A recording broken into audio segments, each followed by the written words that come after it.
Estamos começando mais um programa Encontro com a Espiritualidade, onde nós queremos agradecer pela sua audiência, por estarmos sempre juntos, meditando, refletindo em torno da nossa espiritualidade. Convidamos você para fazermos a nossa prece de abertura.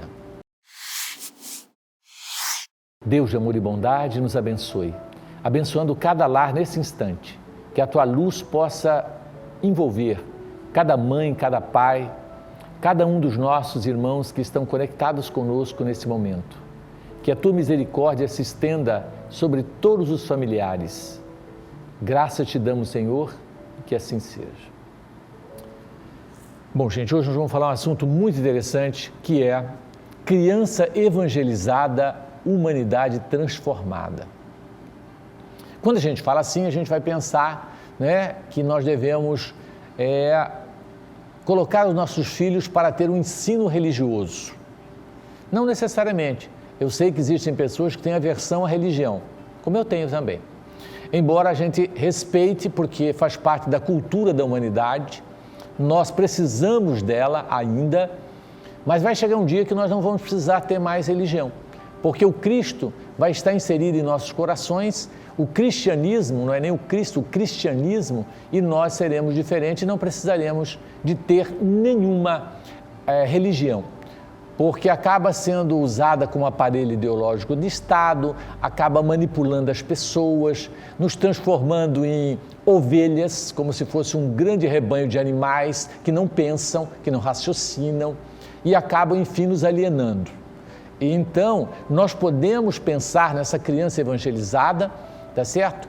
E nós vamos ver de quem é a responsabilidade dessa evangelização. Vamos trabalhar sobre isso. No final, vamos ter um bate-papo muito bacana com a nossa evangelizadora, Rosana, que está aqui. E com certeza nós vamos aprender muito com ela e como trabalhar isso.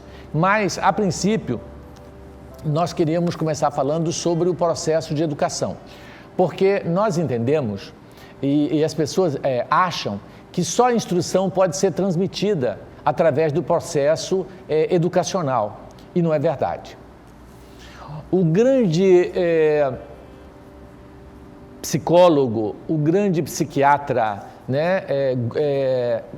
Goleman, Daniel Goleman, que escreveu o livro Inteligência Emocional, a partir desse momento que ele entra e abre esse leque, surgiu várias, e já existia antes, mas aí, depois do Goleman, realmente a coisa se estendeu no processo de que não só a inteligência, a parte do intelecto, ela é necessária e importante ao homem, mas a inteligência emocional.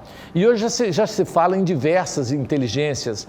Quando você tem, por exemplo, a parte relacionada ao corpo, é uma inteligência corporal, artística que você desenvolve. Tem a inteligência artística, enfim, tem vários níveis de inteligências que podem ser desenvolvidas, como a inteligência intelectual, voltado para a parte do conhecimento propriamente dito. Mas, então é importante que a gente saiba que nós podemos também trabalhar a educação dos sentimentos, a educação, a inteligência emocional nossa, porque o que nós percebemos? Que o ser humano é extremamente frágil. Às vezes é um profissional excelente, mas não pode acontecer nada com ele que ele desequilibra totalmente, porque a inteligência emocional dele é zero, é um bebê emocional. Não pode acontecer nada que a pessoa perde totalmente o foco, se desequilibra, porque ela não foi preparada emocionalmente para enfrentar nenhuma crise, e a sua inteligência nesse sentido é rudimentar. Então, é possível sim desenvolvermos esse tipo de inteligência, e a responsabilidade é nossa, principalmente dos nossos pais. Porque observa só, gente, para os pais, existe alguma coisa mais importante que seus filhos?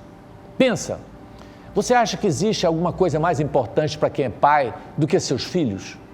Se você acha, eu acho estranho, porque realmente os nossos filhos são os nossos tesouros, a nossa maior riqueza, as nossas joias, pela qual nós damos nossas vidas. Não sei se vocês concordam. Por exemplo, alguma de vocês que está me ouvindo, mães ou pais, venderia um de seus filhos para mim? Se eu quisesse comprar, eu pagaria uma grana boa, vende seu filho? Por quanto você me vende um filho? Ah, com certeza você vai dizer, nossa, Márcio, eu não vendo por dinheiro nenhum o meu filho. Interessante, a gente não vende um filho por dinheiro nenhum. E aí, eu te pergunto, por que a gente dedica tão pouco tempo a eles?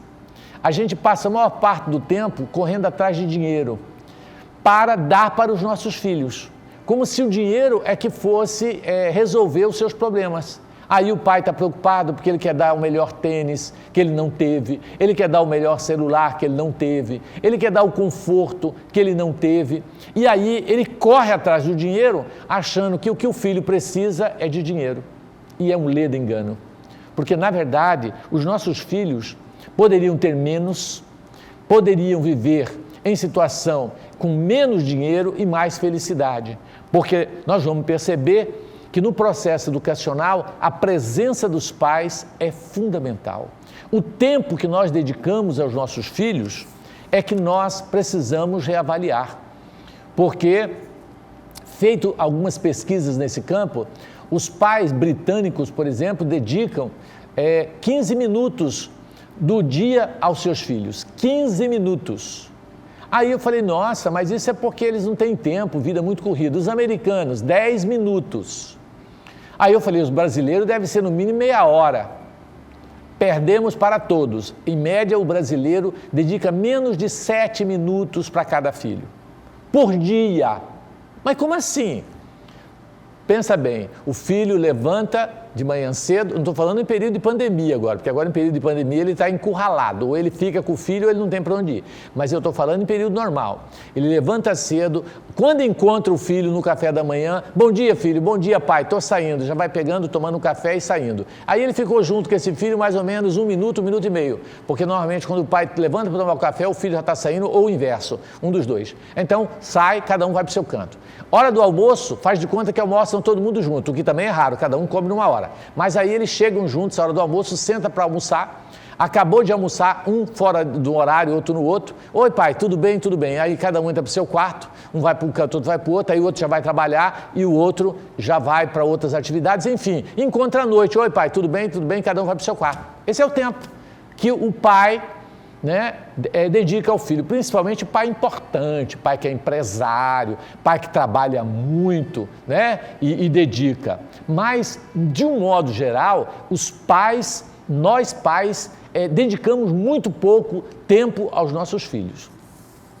E o que acontece? Eles crescem rápido e nós vamos, depois que eles estão adultos ou adolescentes, querer se aproximar mais deles. Aí eles não estão mais interessados na gente. Está interessado na namorada, no namorado, no videogame ou outros interesses. Aí nós já ficamos descartados. E a possibilidade de educar que nós tínhamos já foi, não existe mais. Então, nós sentimos que nós pais estamos falhando nesse aspecto. Por isso nós estamos vendo tanto caos na sociedade, porque quando a criança ela é desconsiderada, tá certo? Aí ela que é a base de uma sociedade, nós vamos ter uma humanidade realmente transformada, mas num caos como nós estamos, no sentido de violência, no sentido de corrupção, enfim, de falta de caráter, de honestidade, de moral e todos esses princípios que nós estamos vivendo. Então, nós temos que rever os nossos conceitos e entender que nós podemos mudar o caráter dos nossos filhos. Nós podemos educá-los nesse sentido. No aspecto moral, é possível se educar? Tá certo? Então, nós temos que focar nesse aspecto. Porque, às vezes, nós ficamos muito preocupados na sua formação intelectual. A gente quer ver eles bem formados, bem na vida. Mas nem sempre bem na vida material significa bem na vida espiritual. Muitas pessoas realmente vão chegar no final da vida em situação lamentável e no plano espiritual é um caos, nós podemos falar sobre isso ainda. Mas nós queremos lembrar aqui que foi feita uma pesquisa, tá certo? Em várias escolas, em vários países, sobre o processo de presença ou não dos pais. E foi perguntado para os filhos qual o maior presente que ele gostaria de ter. se era um videogame da época ou se era sair para passear com seus pais e estar junto com eles. E por incrível que pareça, 90% respondeu que o maior presente que eles queriam era poder contar com a presença dos pais sempre, estar com eles. Então eles dão preferência a isso. Então, gente, o que a criança precisa é de amor e do contato dos pais, né? Porque esse contato é que vai realmente levar ao processo de educação do sentimento, porque convivendo ele vai aprender com esse pai, tá certo? E esse pai vai realmente conseguir educar essa criança. Porque, infelizmente, nós pais passamos o processo de educação para as escolas, como se ela tivesse a obrigação de transformar os nossos filhos, tá certo? Em todos os sentidos. A escola, normalmente, ela consegue muito palidamente, muito fraco, passar a parte intelectual, porque a parte de formação eles não conseguem, é muito difícil. São poucas as escolas que foram preparadas para educar a parte da inteligência emocional. Então, infelizmente, nós pais jogamos essa responsabilidade para terceiros e aí é o resultado que nós vamos ter.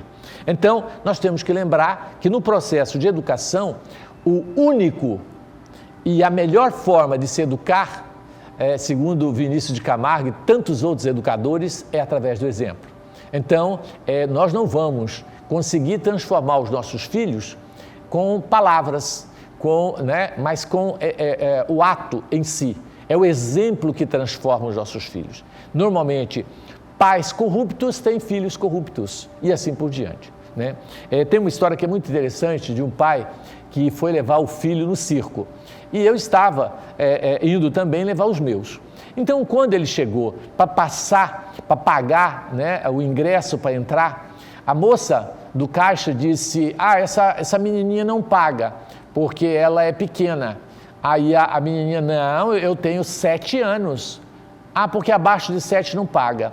Aí ela falou: não, eu fiz aniversário ontem, eu tenho 7 anos já. E o pai disse: sim, ela tem 7 anos e eu quero pagar. Aí pagou a entrada dela e eu paguei as minhas e depois que nós entramos, eu sentei ao lado dele. E eu disse: olha, eu gostei daquela atitude sua, porque você poderia dizer que ela tinha menos de 7 anos e não pagar a entrada, não é isso? Ele disse: sim, mas você acha que por causa de R$10 eu vou ensinar minha filha a ser corrupta e ladrona? Nunca, faço questão de pagar. Veja só, gente, o exemplo ali, né? Ensinando a filha a não ser corrupta e ser honesta, tá certo? Então eu acho que nós pais precisamos realmente nos educar para educarmos.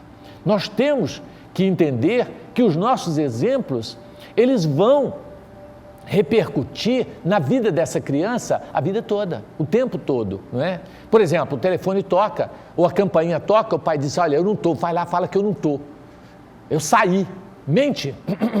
Quer dizer, está ensinando o seu filho a ser mentiroso. Depois ele sai, mente para você e você fica chateado, dizendo: mas como que meu filho mente para mim? Você vive mentindo, né? Dando mau exemplo. Então, gente, o exemplo, ele arrasta. A palavra dignifica, mas o exemplo arrasta. Então, a melhor e única forma de se educar realmente é pelo exemplo.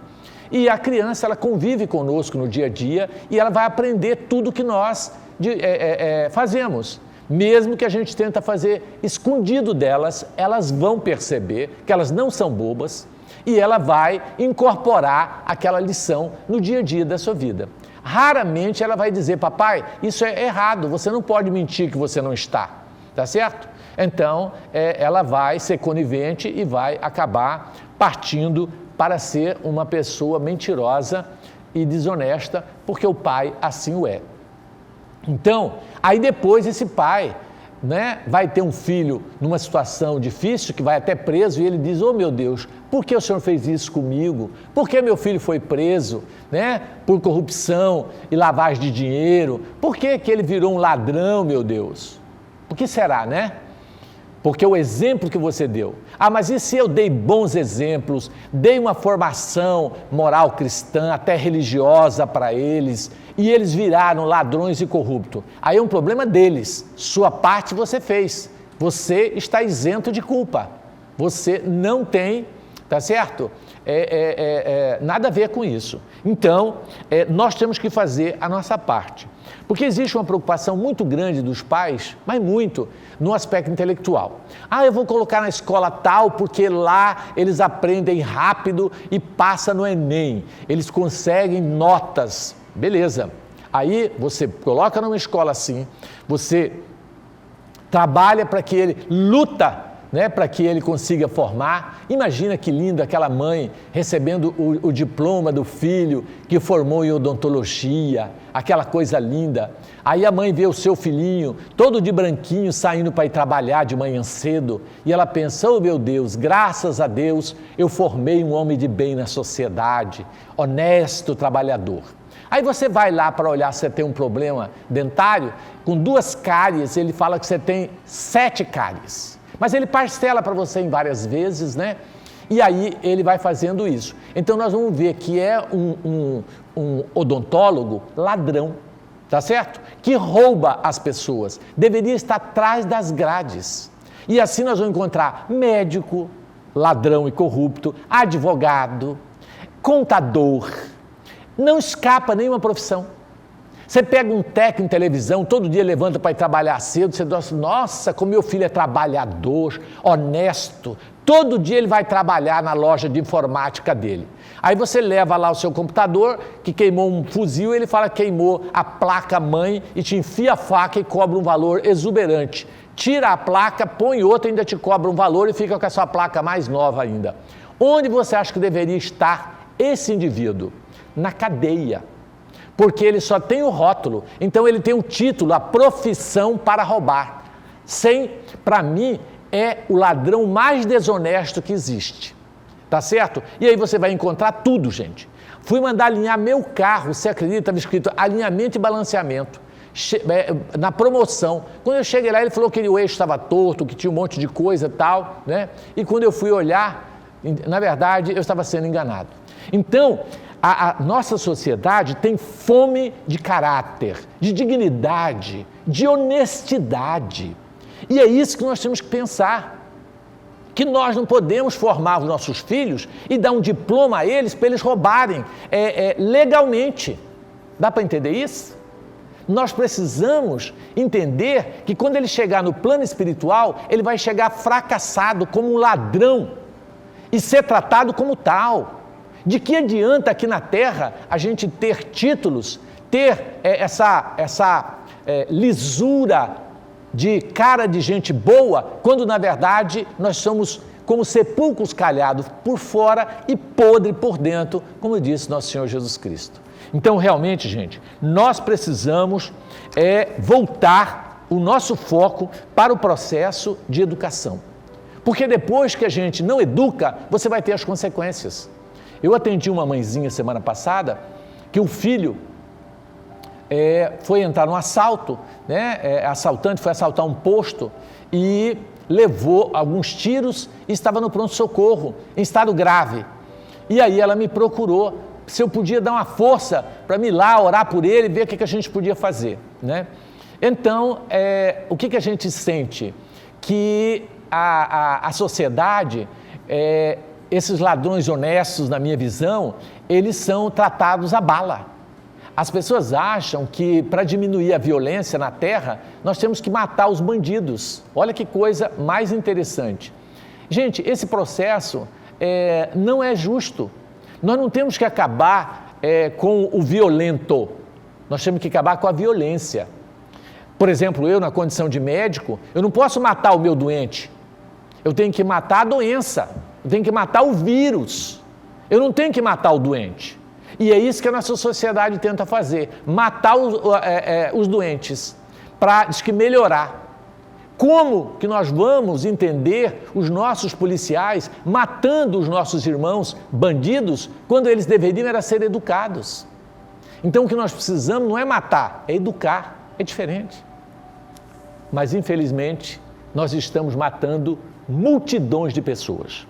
Quando nós vamos encontrar, por exemplo, um político que desvia dinheiro de saúde para o seu bolso, ele está matando milhões de pessoas.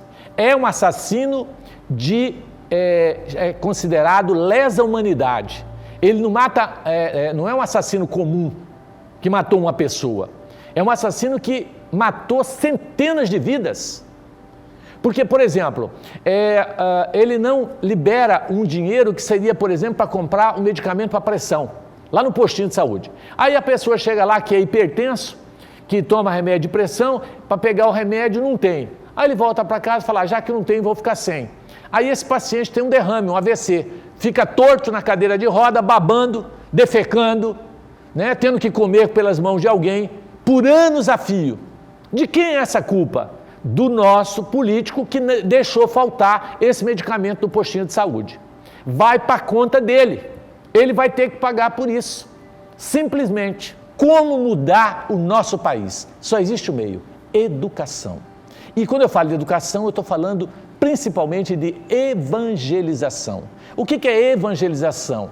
Colocar neste ser o evangelho do Cristo, porque não teve ninguém na terra que nós conhecemos que passou princípios éticos e morais, de tanta honestidade quanto o nosso Cristo, né? O Cristo de Deus, Jesus. Então, para nós, é uma referência, mas não dentro de um quadro de alienação mental, gente, de uma religiosidade fanática, que promete céu fácil, né? E que vende lugar no céu, dependendo do valor que você colabora. Eu estou falando de religiosidade, de espiritualidade. Não estou falando de alienação mental de nenhuma religião, tá certo? Embora devamos respeitar todas, porque faz parte da cultura do nosso povo, né? É necessário que a gente repense todas essas questões. Então, vamos pensar em quanto tempo nós estamos dedicando aos nossos filhos e quanto tempo nós poderemos dedicar daqui para frente. Durante toda a minha vida, eu sempre tive uma vida muito corrida, porque além do trabalho social, nós tínhamos o trabalho profissional, que exige muito, e a gente tinha que correr muito. Mas desde cedo, né, desde o princípio do meu casamento, eu cheguei a uma conclusão que eu precisaria tirar pelo menos um dia, por exemplo, da semana para sair com meus filhos, para ir a um restaurante, para passear com eles, ir ao parque e tal. Então, durante quase toda a infância dos meus filhos, toda segunda-feira eu saía com eles para irmos em algum lugar. Aí esses dias nós fomos no restaurante e ele lembrando, pai, lembra que toda segunda-feira nós saíamos juntos para estarmos almoçando, confraternizando, comendo, né? E implantamos o culto do Evangelho no nosso lar, onde a gente reúne todos os nossos filhos para falar de Deus, para falar de amor, para falar de honestidade, né? Sendo que, óbvio, o nosso exemplo é o mais importante no processo de educação. Tá certo? Agora, se você fez tudo o que você pôde e o seu filho não conseguiu se espelhar em você, isso é um problema dele, isso é um problema da consciência dele, mas nós vamos ter a nossa consciência que fizemos a nossa parte. Então, deixo aqui esse convite para que você possa calcular quanto tempo você está ficando ao lado do seu filho. Se ele conhece a sua história, suas dores, suas angústias, seus sonhos, se a gente senta com eles e é amigo deles para falar tudo para eles. Gente, graças a Deus eu tenho 4 filhos e os 4 conhecem a minha vida, passado, presente e até o futuro. Eles sabem o que eu almejo, o que nós estamos pensando para o futuro. Então eu acho que nós precisamos mais disso, conversar com os nossos filhos, ser amigos deles, estar com eles um tanto mais, tá? Sem contar a formação, né, moral cristã, que nós não podemos esquecer. Se a gente não der conta, vamos terceirizar isso, vamos ver como que é possível fazer isso.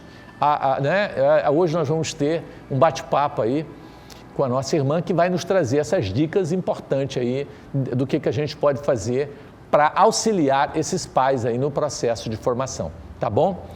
Bacana. Vamos a um breve intervalo, voltamos já já.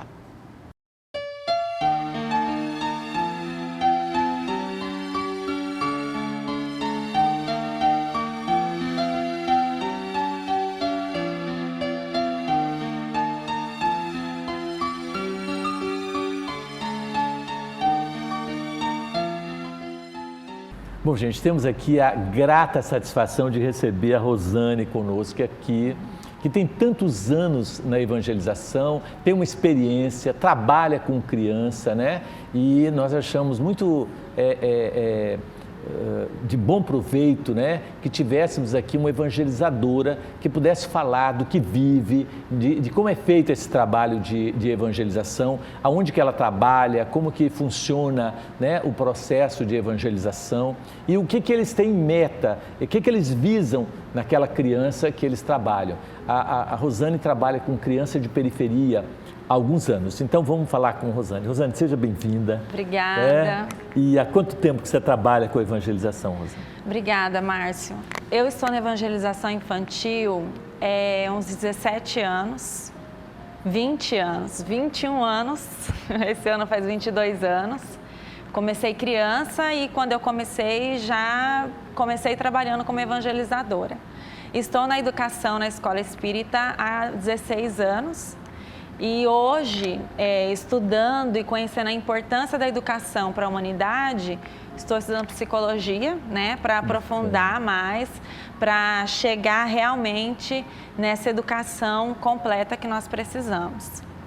Bacana. Então, assim, hoje, o que eu observo hoje? Eu observo e respeito a individualidade de cada criança. E trago na doutrina espírita, né, o conhecimento do Espírito Eterno. Nós trabalhamos hoje com a criança olhando para ela como Espírito Eterno.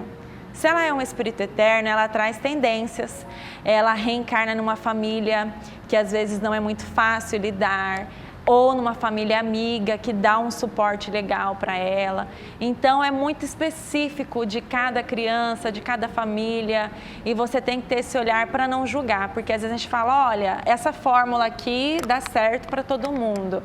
Não é, né? Hoje eu consigo ter esse olhar, eu não tinha. Hoje eu consigo olhar para isso e falar, não, vamos estudar essa criança, vamos estudar a sua história de vida, vamos observar, porque a criança pequena, ela traz muitas tendências e a gente consegue observar isso desde o bebezinho na evangelização, que é incrível. O Márcio está falando do bebê, né?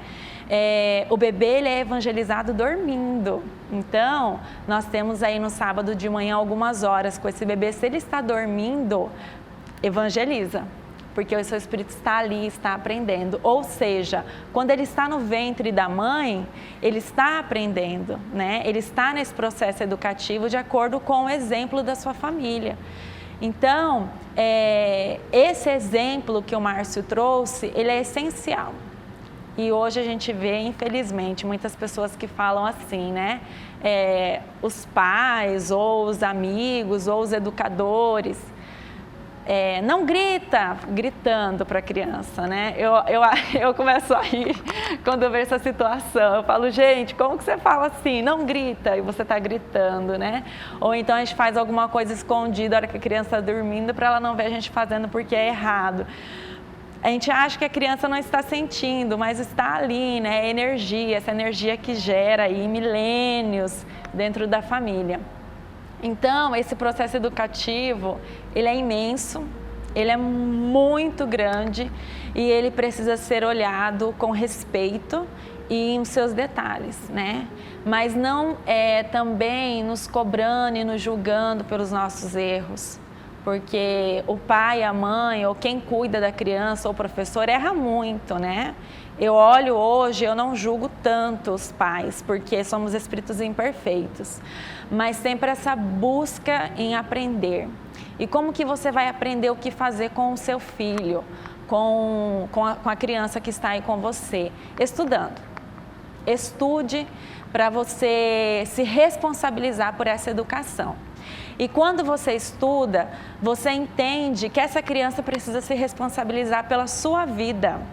Se ela não se responsabiliza pelos seus atos, você sempre vai se responsabilizar, ela não vai aprender e o seu comportamento futuro vai continuar vindo cometido de muitos erros. Então, esse processo de responsabilidade, ele é grande para nós que estamos ali como educadores e é grande também para aquele que está ali, que vai se educar, que é a própria criança. Então, a própria criança precisa saber, precisa ter conhecimento para ela se responsabilizar.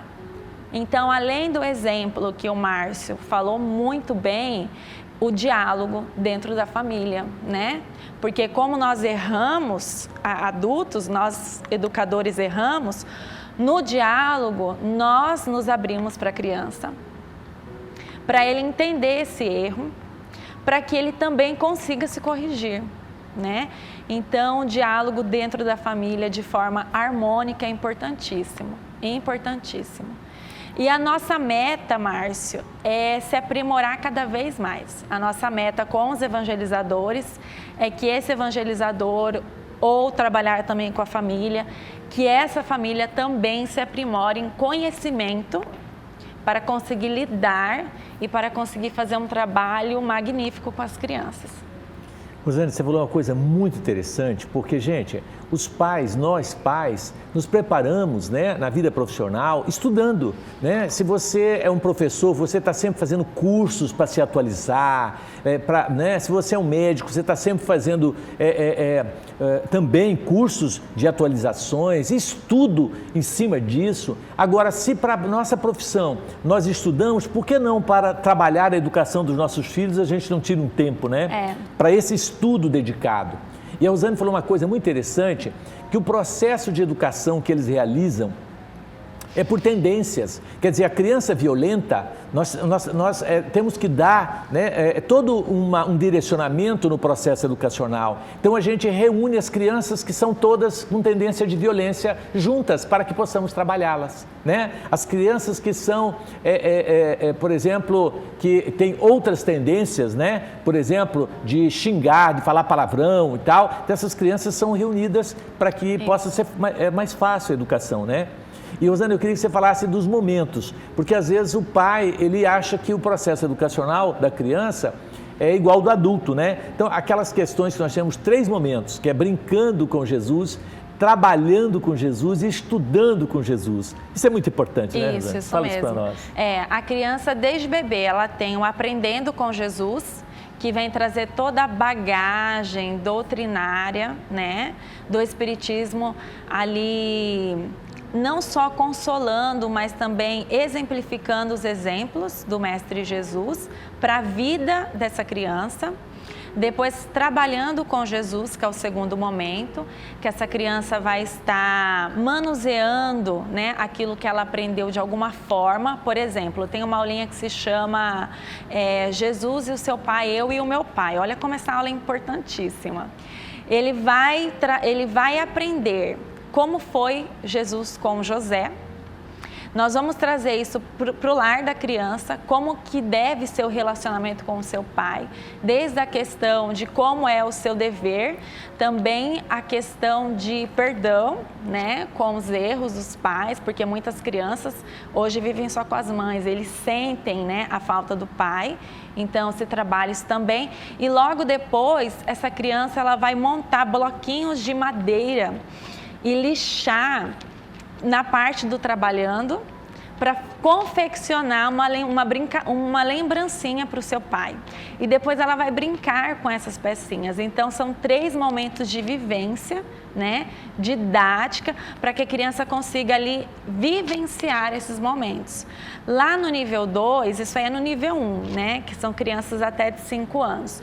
No nível 2, ela tem 2 momentos de estudo e ela tem um momento de prática. O que é esse momento de prática? Caridade. Então, ela estudou sobre Fora da Caridade não há salvação, ela vai fazer uma campanha Alta de Souza. Só que, dependendo do curso, ela faz uma atividade prática semestral, né? Às vezes, a criança não consegue estar na rua, levando uma mensagem, fazendo uma campanha, pedindo donativos para as pessoas mais carentes, que já trabalha a humildade dessa criança, a empatia também. Ela vai estar fazendo laborterapia, porque é uma criança agitada, é uma criança que ainda não está em harmonia, é uma criança que acabou de chegar na evangelização infantil. Então, nós vamos ter aí um semestre harmonizando e sintonizando essa criança para esse trabalho, junto com o estudo. Muito interessante, né? Então, na minha visão, eu acho que nós pais deveríamos fazer pelo menos um ano de psicologia, né? Principalmente voltada para a criança, um ano de pedagogia, pelo menos, para poder realmente ter recursos, exatamente, né? E valorizar essa criança, né?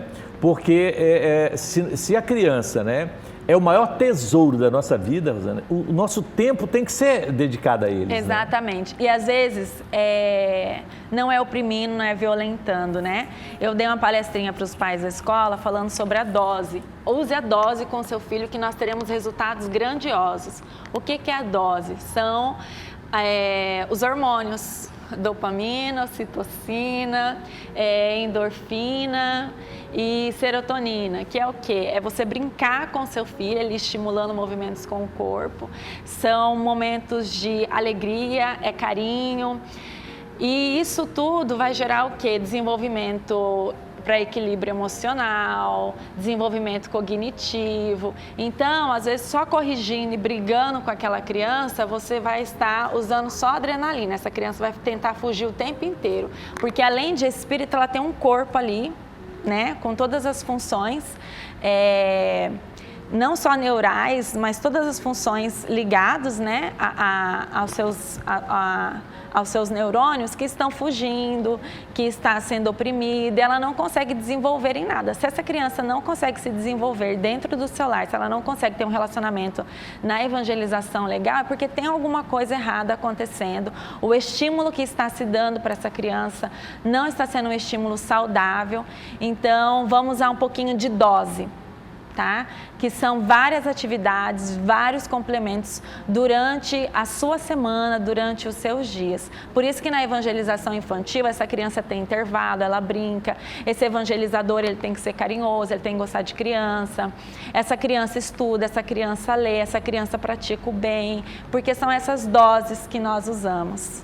Que cientificamente são comprovadas, que fazem bem para o corpo físico, para o emocional, para o espiritual. Muito bacana essa fala sua. Gente, falando em dose, a Rosane me lembrou uma coisa muito interessante, que existe uma cultura, né, se eu não me engano, na África, onde as pessoas, né, quando algum adulto comete algum delito, toda a sociedade, ele entra num círculo e todas as pessoas começam a lembrar as coisas boas que ele fez. Fulano, você fez isso me deixou muito feliz. E aí todo mundo começa a falar as coisas boas. E ele começa a observar que aquilo que ele fez realmente fugiu de tudo aquilo. E mexe muito mais com o seu emocional e transforma esse ser muito mais do que ficar falando do que ele fez de maldade. Então, realça nele todo o bem que ele já fez, né? A vontade que ele tem em continuar fazendo bem. De continuar fazendo. Isso. Então, as pessoas só falam bem. E nós, pais, temos a mania de querer educar batendo em cima da ferida do filho. Você é danado, você é o capeta, você é não sei o quê. E ele fica cada vez mais danado, cada vez mais encapetado. Por quê? Porque você está trabalhando com o que você colocou. Nessa dose de bater em cima da ferida e estimular, e ele acaba ficando mais revoltado, né? E não é assim, porque nós não temos que exaltar o defeito, porque aí ele realça, nós temos que exaltar as qualidades, né? Exatamente. Quando um filho aprontar alguma coisa, você chama ele e diz, meu filho, você é tão carinhoso, você é meigo, você sempre deu alegria para a mamãe, tira boas notas na escola, o que está acontecendo com você?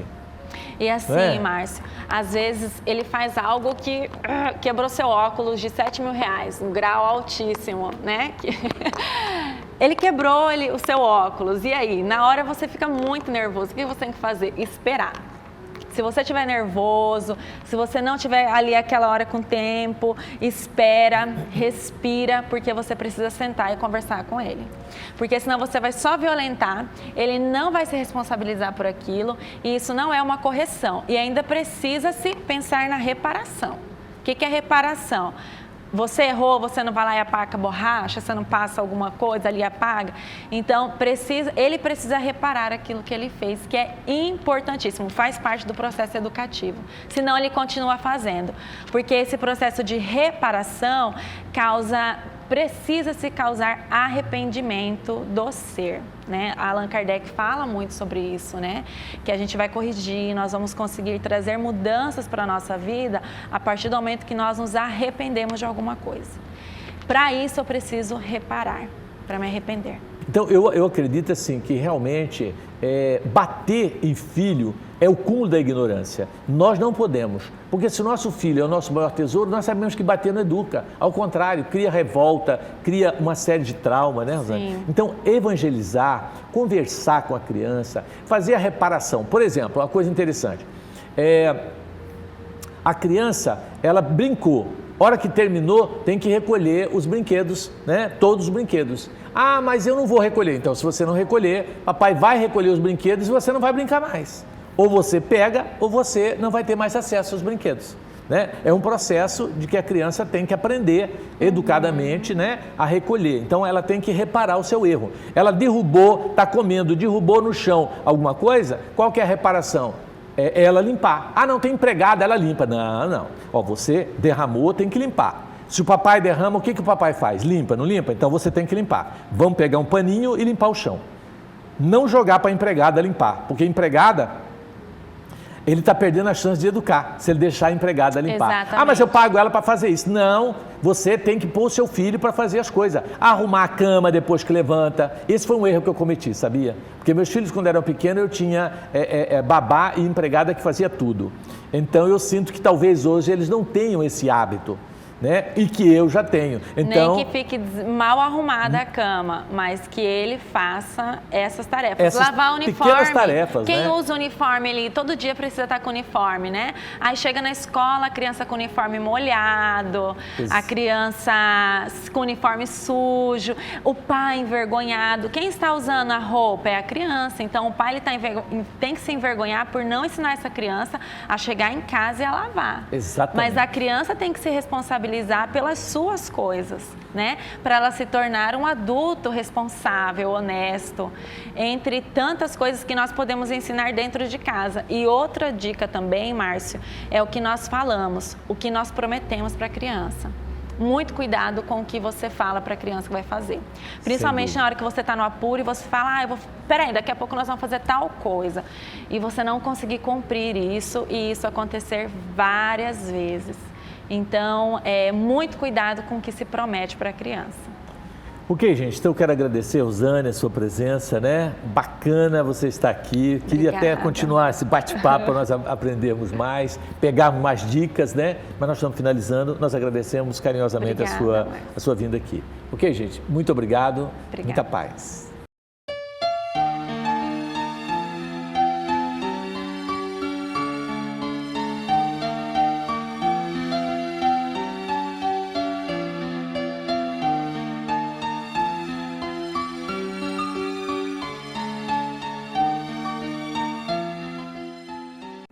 Olá, esse é o primeiro vídeo da série 5 coisas que você deve saber sobre a criança na casa espírita.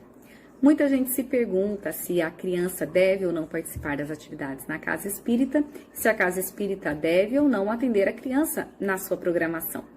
Também há dúvidas sobre como realizar essas atividades e onde encontrar subsídios para atender a infância nas instituições. Então, aqui vai a primeira informação sobre a criança na casa espírita, que é: a criança é um espírito imortal. Todos nós somos espíritos imortais. E as crianças são espíritos com muitas vivências em outras existências, espíritos reencarnados com um corpo especialmente criado para esta encarnação. O processo reencarnatório, que inicia no momento da concepção, só vai se completar por volta dos 7 anos de idade. Assim, durante toda a infância, é muito importante que a criança conviva em ambientes equilibrados, que a estimulem a esse progresso espiritual, a começar pelo lar, que é a primeira escola. E no centro espírita, a criança encontra os esclarecimentos para seguir de forma firme e segura nos passos de Jesus. Se interessou? Se inscreva no canal da TV Mundial de Espiritismo e acompanhe os outros vídeos dessa série. E se você quer saber mais, acesse o site concafras.com, se inscreva e participe desse evento.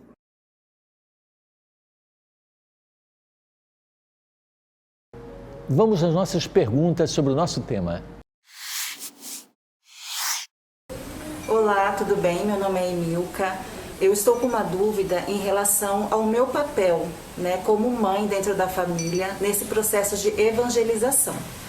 Acredito que seja uma dúvida também das madrinhas, das avós. Qual seria o nosso papel ali para auxiliar na evangelização infantil? Olha, a sua pergunta, Érica, é maravilhosa. Está de encontro exatamente ao que nós acabamos de falar, né? Nós acreditamos que o papel das mães, das tias, das avós, das educadoras é ter um dia, pelo menos, para sentar com seus filhos, com seus netos e falar de Deus, tirar esse momento, porque se você não marcar, você acaba não fazendo. Esse momento a gente chama de culto do Evangelho no lar, falar um pouco do Evangelho. E no dia a dia, tá certo? Dedicar um tempo a eles a contar da sua vida, as experiências que você viveu, falar da sua vida, ser amigo deles para que eles te conheçam e possam aprender com aquilo que você aprendeu e com aquilo que você deixou de aprender. Então, esse contato é importante, de você sair com eles, tá certo? Para tomar um sorvete, sair com eles para um parquinho, sair com eles, estar com eles, tá certo? Naqueles momentos. Não jogar um videogame e deixar ele lá e ficar olhando e falar, eu estou junto com o meu neto. E ele, na verdade, você não está, ele está com o videogame, ele não está com você, tá certo? Então, os pais têm muito esse negócio. Aí a criança está lá brincando ou fazendo alguma coisa e vem perguntar, mãe, sai daqui agora, que agora eu estou assistindo meu programa, que não é possível que eu não consiga nem assistir essa televisão. Aí o menino sai.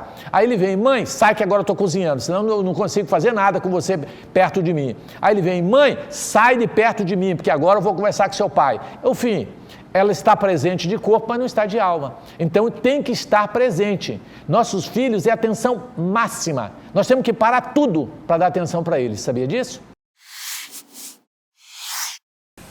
Meu nome é Isaura. Márcio, tem um tempo certo para a gente poder evangelizar nossos filhos? Eu já tenho um filho de 17 anos. Qual que seria a idade correta para fazermos isso?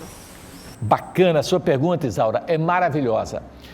Lendo Olavo Bilac, que na minha visão é um dos grandes educadores que nós tivemos no passado e que deixou uma literatura fantástica nesse campo, ele fala que a educação de um filho começa 50 anos antes do seu nascimento. Quando eu li esse, eu achei que Olavo estava louco. Mas eu descobri que não, e é verdade. Porque dependendo da sua conduta agora, vai refletir na vida do seu neto lá na frente, daqui 50 anos. Então a educação de uma criança começa antes do seu nascimento. Quando você se educa, você está educando já o seu filho. O processo de autoeducação vai refletir na educação do seu filho. Então, o processo educacional começa antes do nascimento e avança até a idade adulta, tá certo? E mesmo na idade adulta você consegue educar o seu filho ainda com o seu exemplo de dignidade, de respeito. Se você não quer que seu filho grite, não grite. Se você não quer que seu filho minta, não minta. E assim por diante. Se você não quer que o seu filho beba água na geladeira na boca, então não beba água na geladeira na boca. Se você não quer que o seu filho arrota na mesa, não arrote na mesa. Ensine ele que ele não pode fazer isso. Então, é um processo da vida toda. Mas, segundo Ofélia Cardoso, uma psicóloga infantil que eu gosto muito, ela diz que a fase em que a criança mais aprende no processo educacional é de 0 a 2 anos. Depois disso, ela não mais é como um computador, que vai ser programada durante esse período. Depois disso, ela só reproduz o que ela já aprendeu olhando para os pais. Então, você acha que um bebê de 9 meses não sabe nada e ele está aprendendo tudo com você sobre educação. Então, a educação, ela é nessa fase a de maior absorção. Daí para frente, você molda o caráter, mas a formação, a plantação do conteúdo é nessa idade. Embora eu tenha uma opinião de que até a adolescência, antes da adolescência, até os 10 anos, você consegue passar muita coisa para os seus filhos, porque depois eles começam a repelir e é bem difícil, mas de qualquer maneira o seu exemplo é que vai falar mais alto, Ok, gente? Então, muito bacana, vamos à próxima pergunta. Márcio, como é que faz com essas crianças rebeldes que não querem parar na sala de evangelização de jeito nenhum? A sua pergunta é interessante, viu, Eleonice? Como fazer com as crianças que não querem parar em sala de aula, né? Se fosse antigamente, eu falava, pega um pedaço de pau que elas vão ficar todas quietinhas, vamos sentar o pau. Não é assim. Não se bate em criança. Acabou, a era da violência não existe mais. Nem para criança, nem para ninguém, gente. A palmatória foi extinta, não se bate mais, tá certo? O que nós precisamos? Nós precisamos criar estímulos para que essa criança fique em sala de aula. Tem que ser algo tão atrativo que você não precisa violentá-la e obrigá-la a ficar. Ela vai ficar porque ela tem interesse. Então, a aula de evangelização, né, tem que ser muito bem preparada. Por isso que não pode ser qualquer um. Existe todo um processo pedagógico voltado para a faixa etária que vai gerar interesse naquela criança. E nós temos que entender que numa era tecnológica que nós vivemos, a moda antiga, ficar com um quadro negro e um giz na mão, dando uma aula, é algo maçante para a criança. Ela vai achar aquilo um terror. Então, nós temos que criar mecanismos, né, didáticos, pedagógicos, lúdicos, onde a criança possa estar aprendendo, brincando, né? Então, isso é muito interessante. Eu estava olhando uma professora que estava dando aula de evangelização usando a internet. Então, ela dava o tema e cada criança ia pesquisar no Google e em outras pesquisas o que aquilo significava. Achei interessantíssimo. Gente, tudo que nós falamos tem embasamento doutrinário. Então vamos ver os livros, né, aonde nós vamos encontrar, né, a referência do que nós falamos. Vamos aos livros. Então nós temos ali do Augusto Cury, né? Muito interessante, né? Maria, a maior educadora da história. Então, o Cury falando sobre isso. Olha que interessante, né? Esse livro. O Augusto Cury tem uma série sobre Jesus maravilhosa, extraordinária, e eu acho que é um autor que merece um crédito e o nosso respeito. Vale a pena a gente estar dando uma lida nesse livro. O outro, Vivências do Amor em Família, de Divaldo Franco. Muito bacana, tá? O Divaldo tem uma bagagem grande e traz experiências muito fantásticas nesse livro, Vivências do Amor em Família. Eu já vi alguns casos desse livro que eu achei interessantíssimo, vale a pena a gente ler. Noções Básicas da Evangelização Infantil, gente, tá? Da editora Alta de Souza. Um livro simples, mas que tem um compilado maravilhoso na área da evangelização. Vale a pena a gente realmente estar lendo esse livro. Então, esses são os livros, nós temos vários outros, né? Nós temos a Educação em Família, do Caligari, e vários outros que a gente pode estar buscando no meio espírita, tá bom? Gente, nossos avisos, né? Em relação às nossas redes sociais, estamos em todas as redes sociais, estamos, né, ali no Instagram, no Face e no YouTube. Todas os nossos bate-papos aqui do programa Encontro com a Espiritualidade estão gravados no YouTube. Então você encontra lá mais de 50 programas com temas dos mais diversos para você assistir. Entra no YouTube, é só você colocar Associação Espírita Vantuílio de Freitas e você vai acessar os nossos vídeos, tá certo? Temos atividade todos os dias no Instagram e no Face na nossa instituição. Então você pode estar entrando e participando com a gente. Em relação a doações, nós vivemos de doações. Então, se você puder colaborar com a gente, nós agradecemos. R$10 para você pode não ser muito, mas para nós é muita coisa e ajuda muito a nossa instituição. Então, torne um sócio contribuinte, colabore. No nosso site, www.vantuildefreitas.com, você vai encontrar o nosso balancete mensal com a prestação de conta de tudo que nós recebemos e para onde que vai cada centavo, tá certo? De todo o trabalho que nós realizamos. Então, você sabe que a instituição vai direcionar bem a sua doação. Nós agradecemos carinhosamente. Aí então o número das contas, né? E você pode ligar no Vantuil e tornar um sócio contribuinte mensal ali. Gente, recadinhos do WhatsApp. Então, nós pedimos que você que está assistindo nosso programa, agora vai aparecer aí o nosso número. E você liga para nós, manda um oi, manda um recadinho dizendo que se está gostando, se não está. Uma crítica para nós é importante para a gente ter esse feedback, tá certo? Vamos aqui aos recadinhos. Ramiro Dias, aqui de Cuiabá, né? Ele diz que bom dia, né? Fé, saúde e alegria. E ele diz que assiste o programa, né? E que acordou muito cedo para assistir o programa. Ele acorda cedo, põe o despertador para acordar para assistir o programa, né? No sábado. Então, gente, o nosso abraço aí para o Ramiro. Obrigado, Ramiro, por essa audiência. Maria Margarete, do Jardim Itália, gente. Também ela diz, gostei mesmo do assunto perdão, né? E eu estou precisando muito. E nos agradece toda a equipe por esse programa. Marli, de Várzea Grande, diz parabéns, né, pelo tema Fora da Caridade e do Perdão Não Há Salvação. Gostei muito do programa. Bacana, um abraço para você, Marli, aí de Várzea Grande. Né? E nesta última semana nós tivemos mais de 20 participantes em nosso WhatsApp. Então, um abraço para todos vocês. Continue mandando o seu recadinho para nós. Gente, a música é tudo da nossa vida, né? Vamos ouvir uma música belíssima?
Gente, então agora nós vamos à nossa fluidificação da nossa água.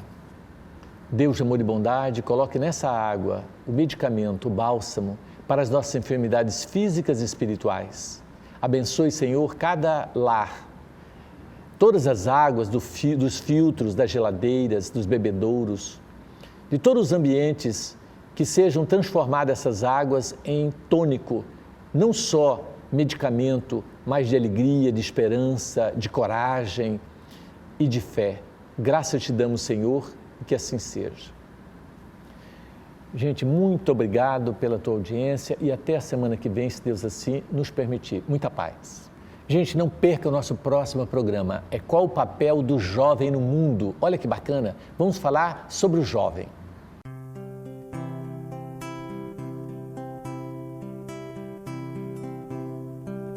Todo trabalho é bem-vindo, as pras mãos que não se cansam de recomeçar. Todo esforço é preciso, é importante sabermos o tempo ocupar. A vida não é brincadeira, quem sabe esta chance demora a voltar. Se tem que ser feito é agora, é pra já, sem demora, este é o tempo e o lugar. Preciso se faz viver o bem e a paz e espalhar amor na canção. Ergamos a voz, tudo depende de nós, da nossa força e disposição. É só abrir o coração. É só abrir o coração. Todo trabalho é bem-vindo pras mãos que não se cansam de